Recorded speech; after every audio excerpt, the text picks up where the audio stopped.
Ellis Clark Trains have just released their brand new Darstaed Pullman Coaches. Now, I was very fortunate enough to be brought up to their showroom in Skipton when I had the lovely opportunity to have a hands-on session with these gorgeous little coaches.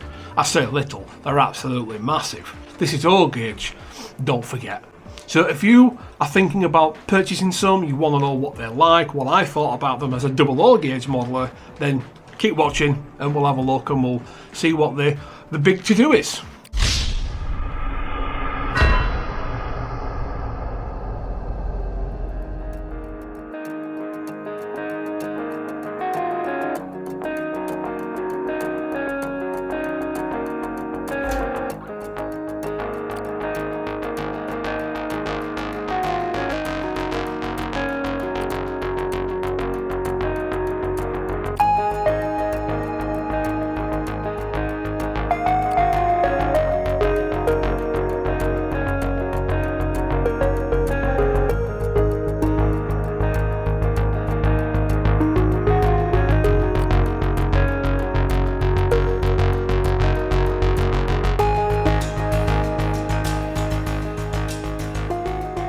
Begin this O gauge review by talking about double O gauge. Now, I, as you all know, am a double O gauge modeler. This is my double O gauge layout with my double O gauge stock running on it, and I'm probably not the most qualified person to speak about O gauge. But when a gift horse looks you in, oh, what is it about gift horses and mouths? Anyway, I was very kindly invited to Ellis Clark Trains up in Skipton to have a look at their new Darstaed Pullman Coaches. Now, not having much experience with O gauge, seeing Jonathan Newton's Newton Grove and Jenny's Garden Railway, that's probably about it for hands-on with the whole O gauge thing.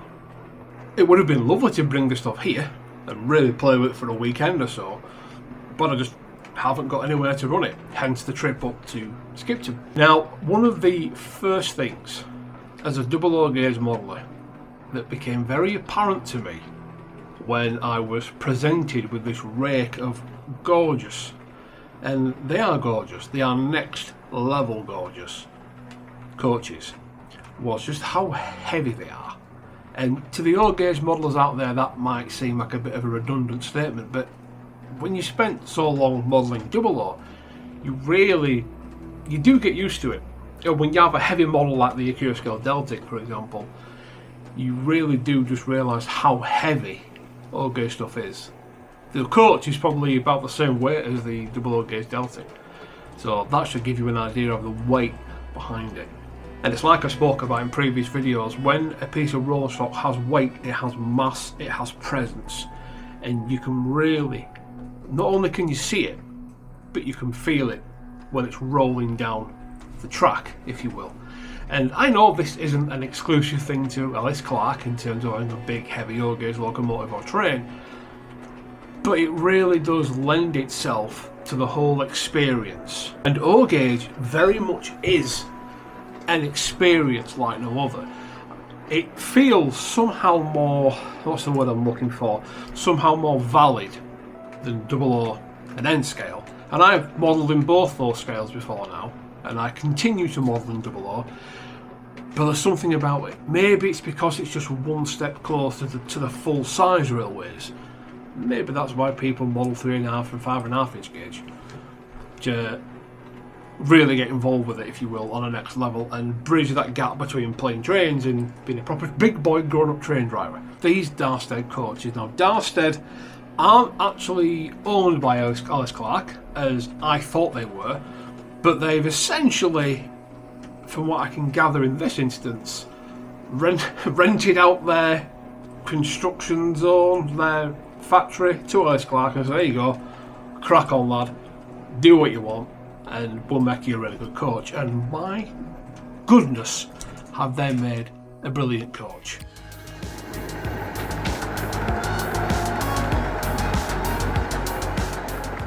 Even when you just look at it from the side and you just see the fine details, well, even something as simple as just looking through a window. Now, you look through a window on a double O coach and you might see a couple of malformed figures sat inside there. But when you look through the window on these Darstaeds, the tablecloths have got detail on them. The lamps light up on the table. You feel like if you could shrink yourself down, you could actually go in there and have a lovely, wonderful dining experience. It was absolutely next level beautiful, and that is probably a big part of it for me. It's bridging that gap, taking it from the pretend to the real.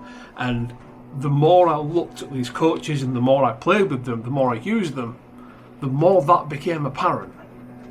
The bogey details on the coaches was absolutely superb, even down to the printing of the lettering on the axle boxes there. Superbly well detailed. It just goes to show again what you can really get in there when you start modelling in all gauge. Even things like the roof detail and the underframe, which again you're not really going to see unless you're pretty much eye level with it. But of course, with all gauge being a lot bigger, you do see it a lot more, and it's important for it to be there because you can't rely on scale or the lack of scale to hide things like that. It really does become apparent when you get something wrong. To my eye, it looks like they've scored 10 out of 10, really, in terms of how it looks. Even the destination boards on the side, they've got different trains and different destinations. At the Bournemouth Bell, for example, adds the extra layering. Coupling was another issue. Again, they all use the proper Buckeye couplers. I had no issue coupling them up on the layout. As you know, I'm not an experienced all gauge modeller. I had no issues whatsoever. You just ram the things together and they click up. Lovely. Nice and good. No derailments. Granted, their test layout is only a little end-to-end thing, but I didn't have any disconnections or any unwanted derailments, so that's always a good thing to mark, and I will mark it. And the train lamp lights up as well, which is a really beautiful thing on the brake there. So it's nice to have that little extra detail just showing through, and it's something less that you have to do yourself. They've taken those little fiddler jobs away from you and just made it easier. Of course, pickup is on the underside with proper wiper pickups as well, none of this spring coil stuff that other people have been using recently that doesn't really work very well. Gives you a nice reliable lighting setup. Overall livery finish on the coaches look really superb as well. Again, really high quality printing. Or to be fair, I don't actually know if it is tampon printed, but if it is, it's properly good stuff. As you can see from the pictures and the running footage there, it looks absolutely out the park, spot on. Now, is it enough to make me want to go to all gauge? Well, I don't think it's necessarily about making someone want to model an all gauge or not. It's just about making people appreciate that you can have joy in several scales. Double all gauge offers something different to all gauge, and they both offer something different to N, whilst all still offering a model railway. And that's something that you need to keep in mind. It's still a model railway item, and it's a bloody good one at that. Class 73, by the way, that's pulling them. That's the Helsian one, and they said they only bought it because it was in the Pullman livery. But I have to say, that really did make it for me. It really made the full train, well, for lack of a better term, come to life, if you will. It just added another layer of enjoyment to watching the huge coaches being pulled up and down this gorgeous little diorama layout they've got in the showroom there. Glazing looks spot on. I know it's only a little minor thing, but it's easy to overlook. Even the gangways, they've got a nice little spring to them, so when you do couple up, they sort of cushion together like the real things, and they do operate, well, from what I could see, very similar to the real things as well. Now, of course, you can't walk through them, but when you look at the little corridor sections between them, through the windows, the carpet's got little detail on it, and it's just ridiculously, almost disgustingly overly detailed. It's really, really cool, and it's just something that's enjoyable to see. If you model all gauge and you've got some of these, let me know what you folks think of them. But for me, it's probably opened up a little bit of a gateway, if you will. And even though I'm probably not going to start modelling in all gauge full time, I think it would be nice to get something set up. and have a little couple of tiny shunters, a little 4-plank wagons or something, just a little shunting plank somewhere in here. I have no idea where, because the top level's coming in the next few months, and that'll be the second layer of this layout. So there is that to consider. I would say it's a good bit of rolling kit to have if you're into your road gauge stuff. Pullman's probably been the last word in quality and refinement on the real railways at the time. I think it's only fitting that Ellis Clark, a brand out there now for many years, who have also got a name for being arguably the last word in quality for road gauge stuff, I think it's very, very fitting that the two have sort of come together and created these Darstaed coaches in road gauge to such a high level of finesse that they have. I can only say that I'm really looking forward to seeing what else Ellis Clark comes out with, both in road gauge and of course double road gauge. Let's not forget that their quad arts are almost upon us, and of course they have those in the showroom as well, and I did have myself a sneaky little look at them. Got to say, those teak ones do look very, very nice, and of course if you zoom really close in, the image can look a little bit grainy, but teak is slightly grainy anyway, and I don't know anyone that looks at them on the railway like this. You always look at it from a foot away, and for the proper viewing distance it looks superb. Not to mention the crimson and maroon as well. I know they're not preserved, but my goodness, I need a set of them. Either the teaks or the crimsons or the maroon. I'm not bothered which one. They're all beautiful, and you get that same level of detail. It's nice to see that quality bleed over, rather than it would have been very easy to cut corners because you haven't got the signs that you're used to working with, and well, you can't really see it, so we'll just skimp and cut corners. None of that's happened, and I'll be looking forward to actually getting my hands on a set of quad arts at some point and really giving them a proper running on my layout at home. But again, I don't have road gauge, so unfortunately that's just something that couldn't happen this time. But maybe in the future I can get a look at them on a big garden railway perhaps, or at an exhibition, seeing them really running around and doing some high speed stuff. Really beautiful. Of course, if you do have Darsteads and you want to figure out how to detail them or fit figures, I know on Ellis Clark's website or their YouTube channel, their chap Neil, their weathering guru, he's done a couple of videos on how to detail them, fit figures as well. And again, that just adds that finishing touch to the, well, what is a beautiful, and I'm probably going to say it easily, probably the coach or rolling stock for road gauge of the year. When the award ceremonies start rolling out, do not be surprised to see Ellis Clark way above the rest. That's not to discount what Hellion are doing, but these coaches genuinely are superbly next level. Like anything, I suppose, isn't it? Now, pricing. Road gauge is expensive. It's as simple as that, but let's bear this in mind, you're not buying entry-level stuff here. This is not for your new modeller who's just turned up and decides he wants to have a road gauge layout or a double road gauge layout. That's not what Ellis Clark Trains are about. Certainly not at this level anyway. These Darsteads are proper top shelf quality, and you'd have to expect an appropriate price tag to go along with that. And personally, yes, it might seem like a stark amount of money for a 4 or 5 rate train, but when you look at the size, the weight, the build quality, the running ability on them, it really is very apparent just where your money has gone, and it's very much an investment, I feel. When you look at the road gauge market, people tend to look after the stock a lot better, and it tends to have more of a heritage to it, if that makes any sort of sense, in terms of what a collector would have. They would tend to pass it down more, and I know that does happen with 00 and N scales as well, but there is a magic to road gauge.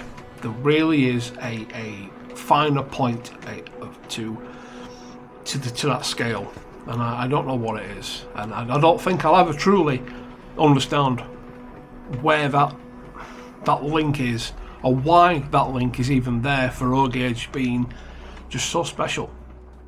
Iron Horse Railways is proudly sponsored by Sawyer Models of Lee. There you will find quality used and new rolling stock from all the major gauges, all the way from Z to O-Gauge. They also carry an extensive selection of scenic items, including the WWS Scenic Range, from static grasses all the way to grass tufts and all points in between. Of course, you can expect friendly service when you visit the store, but of course, if that's not your thing or you can't make it to the store, their website carries an extensive range of models and accessories from all the major scales. And thank you once again to Sawyer Models for being our sponsor. It really does add something to the whole experience of running trains at home, having a model railway. It truly does bring it up to that next level. When you've got something as beautiful as these Darstaeds to run on that layout, I think you must consider yourself to be a very fortunate person indeed.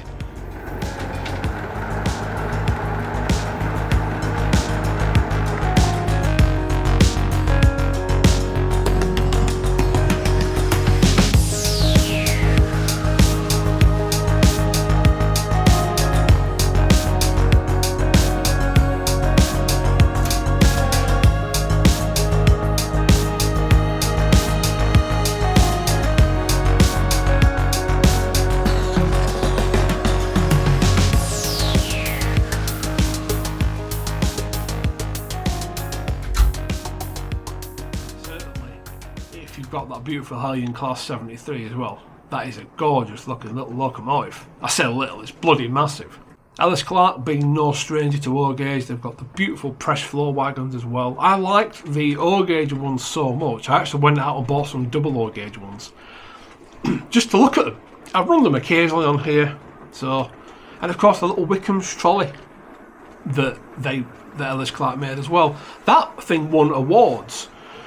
Rightly so, and of course, how can I talk about awards without mentioning that Black 5? My goodness. That is probably a game-changing locomotive in terms of quality for O-Gauge stuff, and I do think I need to look into this stuff more. I really do think I need to take a bit of a toe dip and go into the whole O-Gauge thing a bit deeper. So I think maybe coming up to shows in the next coming weeks and months, I'm going to have to really take it upon myself to just get involved and maybe film a few more of them as well. And of course, have a play with them, because let's face it, that's why we're all here, to play with the trains. I mean, just to circle back round to it, just the detail is ridiculous. I know we're going about rivet counting, but the rivet detail is superb on the bogies. Even the, well, not builder's plate, what's it called? But they've got like the carriage works name under the doorsteps. It's just little details like that that make the whole thing come together beautifully.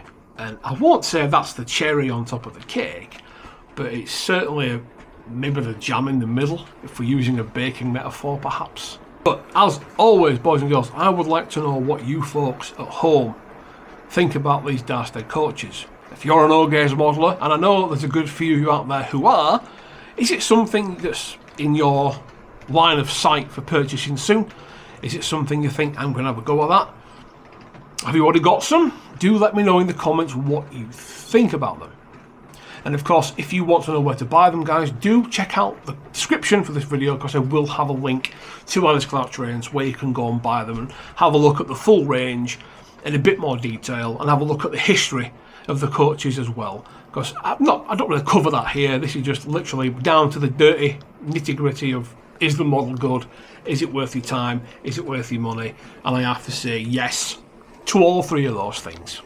If you enjoyed this, do leave a comment, like, share, subscribe, all that usual stuff. And I will see you all next time.